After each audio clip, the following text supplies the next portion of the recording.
نبدلو لهم الماء دابا، نحطو لهم الماكلة ديالهم، ومن بعد غادي نفتشو هادوك العشاش نشوفو اشنو كاين فيهم.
خليو طيفات ياكلو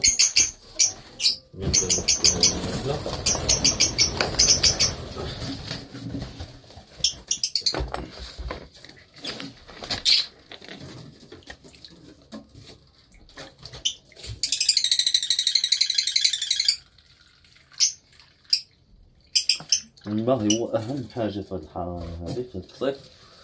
راه كيبغيو يعومو كيبغيو يشربو بزاف، دونك نبدلو ليهم الماء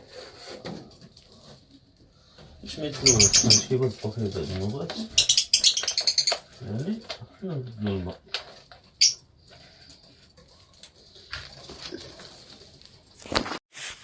دونك حنا الدراري نخليهم ياكلو.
هناك كما كتشوفوا معايا الاخوان الفريخات بداو كيزعموا بداو يهبطوا ياكلوا بالواحد حتى ولاو هابطين كاملين في العش ديالهم، باقين غير الفراخات اللي في العشاش.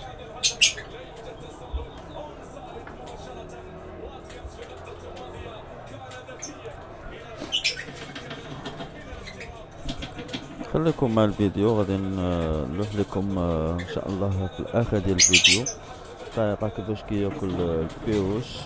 البيروش معروف بالطبيعه ديالو، ماشي بحال لي زانسيبارابل. البيروش كيبقى كيزعم على لي زانسيبارابل، ها هو غتشوفوا معايا في الفيديو. ما كيخافش. خليكم مع هاد الولاعه زوينه تبارك الله ما شاء الله. المهم تحياتي لجميع المتابعين، ما تنسوش لايك وسبسكرايب، تشاركوا في القناه وتتابعوا اخوكم عبدو، فعلوا الجرس باش ديما يوصلكم الجديد. وتحياتي وشكرا من القلب لجميع المتابعين، وشكرا. فرجة ممتعة، ونتلاقوا في فيديو ان شاء الله جديد بفكرة جديدة وفيديو جديد. يلا.